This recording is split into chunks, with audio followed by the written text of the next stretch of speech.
Praise the Lord. என் அன்பு தேவனுடைய பிள்ளைகளே, இந்த நாளிலும் கூட கர்த்தருடைய வார்த்தை உங்களோடு கூட பகிர்ந்து கொள்வதன் மிகவும் நான் மகிழ்ச்சி அடைகிறேன். முதலாவது ஆண்டவராக இயேசு கிறிஸ்து நாமத்தினாலே உங்களை யாவரையும் நான் வாழ்த்துகிறேன்.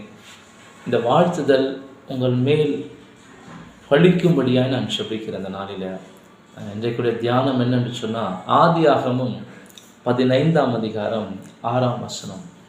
ஆதியாகமம் 15:6 இவ்விதமாய் அந்த வார்த்தை சொல்கிறது, ஆபிரகாம் கர்த்தரை விசுவாசித்தார், அதை அவர் அவனுக்கு தேவ நீதியாக எண்ணினார். ஆபிரகாம் விசுவாசத்தின் தகப்புன்னு நம்ம சொல்கிறோம். ஆனால் அவர் எந்த நிலையில் இருந்தார், அந்த விசுவாசம் எப்படிப்பட்டதாக இருக்குதுன்னு சொல்லி கர்த்தரே அதுக்கு சாட்சி கொடுக்குறார். வேறு ஒரு மனுஷன் சாட்சி கொடுக்கல, கர்த்தரே அதை உறுதிப்படுத்தி ஆபிரகாம் எப்பேற்பட்ட மனுஷன்னு சொல்லி கர்த்தரே அதை உறுதிப்படுத்துகிறார்.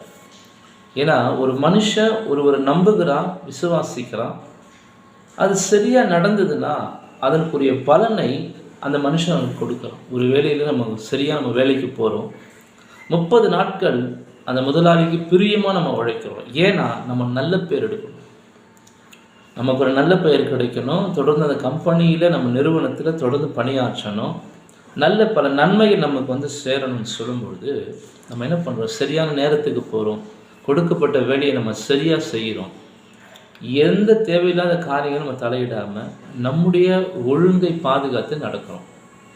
இது உலக பிரகாரமாய் நடக்கக்கூடிய காரியம். பலர் அப்படி தான் பல நிறுவனங்களை உழைத்து நல்ல பெயர் எடுத்திருக்காங்க. பலரை நம்மளால் உதாரணமாக சொல்ல முடியும். ஆனால் ஒரு மனிதனோடு கூட கர்த்தர் உடன்படிக்கை பண்ணுகிறார் பாருங்க, எவ்வளோ பெரிய காரியம் பாருங்கள். அவர் மனுஷனோடு கர்த்தர் உடன்படிக்கை பண்ணுறார். அவர் கூப்பிட்றாரு, நீ உன் இனத்தையும் உன் ஜனத்தையும் வீட்டாரை விட்டு நீ வெளியில் வாங்குற, நான் பெரிய ஜாதியாக்குவேன், கடற்கரை மணலத்திரளாயின ஜனங்களை உனக்கு கொடுப்பேன்னு கர்த்தர் சொல்கிறார்.